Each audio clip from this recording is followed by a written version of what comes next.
Hey guys, welcome to football দুনিয়া। আর ভিডিওতে সবাইকে স্বাগত। তো এই ভিডিওতে একটা খুব গুরুত্বপূর্ণ আপডেট তোমাদের সঙ্গে শেয়ার করব। তার কারণ এই ব্যাপারটা নিয়ে কিন্তু এই মুহূর্তে প্রচুর কনফিউশন ক্রিয়েট হয়ে রয়েছে।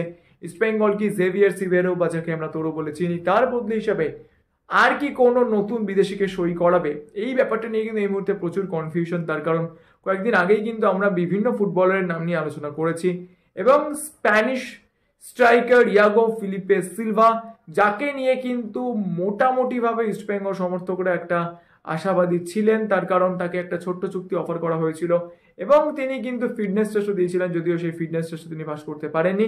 এবং ইউআই ম্যানেজমেন্ট যেটা ভাবনা চিন্তা করেছিল, তাকে একটা ছোট্ট চুক্তিতে সুপার কাপে দেখে নিয়ে জেভিয়ার সিভেরোর ব্যাকআপ হিসেবে যদি তাকে আইএসএল এর সেকেন্ড লিগে ইউজ করা যায়, তো সেই ব্যাপারটা কিন্তু এই মুহূর্তে হচ্ছে না। এবং ওয়াটসন ডিসিলভা, তার জন্য যে টাকাটা খরচ করতে হবে, সেই টাকাটা কিন্তু ইউআই ম্যানেজমেন্ট এই সিজনে অন্তত আর খরচ করতে রাজি নয়। সামার ট্রান্সফার উইন্ডো খুললে হয়তো ওয়াটসনের ব্যাপারটা নিয়ে তারা ভাবনা চিন্তা করে দেখবে। তবে এই সিজনে আর হয়তো একটা বা দুটো ডোমেস্টিক সাইনিং এর জন্য ইমামি খরচ করবে, কিন্তু তোরোর বদলি হিসেবে কোনো ফুটবলারকে আমার মনে হয় আনার পসিবিলিটি নেই। এই ব্যাপারটা কিন্তু অনেকটাই পরিষ্কার হয়ে যায় সোমবার যখন ইস্ট বেঙ্গল সুপার কাপের জন্য 21 জন ফুটবলারকে রেজিস্টার করায়।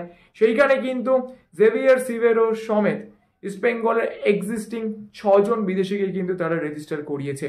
তো সেক্ষেত্রে যে সুপার কাপটা চলছে, এইটাই কিন্তু বলা যায় আইএসএল এর দলগুলোর কাছে একটা প্রিপারেটরি ফার্স্ট আইএসএল এর সেকেন্ড লেগের জন্য। তো সেক্ষেত্রে নতুন যেসব বিদেশিরা আসছে, সে কেলো ভেস্টাস আজ কিন্তু একজন বড় মাপের বিদেশিকে সই করিয়েছে। এছাড়াও অন্যান্য দলগুলো যারা বিদেশিদেরকে বদল করছে বা নতুন বিদেশিদেরকে সই করাচ্ছে, তাদের কিন্তু সুপার কাপেই দেখে নিচ্ছে। দলের সঙ্গে একটা কম্বিনেশনের ব্যাপার রয়েছে, এবং তার সঙ্গে সঙ্গে নিজেরও একটা হ্যাবিচুয়েশনের ম্যাটার রয়েছে। তো সেই জন্য সুপার কাপটাই কিন্তু একটা খুব ভালো প্রিপারেশন হয়ে যেত নতুন বিদেশিদের জন্য।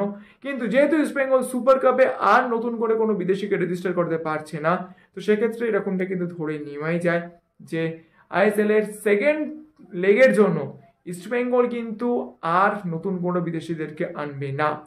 তো সত্যি কথা বলতে গেলে এই আপডেটটা হয়তো একটু কঠিন, কিন্তু এখানে এসে মিথ্যা কথা বলে দিয়ে চলে যাবো এরকমটা কিন্তু কখনোই পারবো না। মাঝে মাঝে আমাদের অনেক কিছুই মেনে নিতে হয়, এইটাও কিন্তু সেরকমই। ইস্ট বেঙ্গল আমার মনে হয় না আর কোনো নতুন বিদেশিকে নিয়ে আসবে, বা কোনো বিদেশিকে তারা ছেড়ে দেবে তাদের বর্তমান স্কোয়াড থেকে।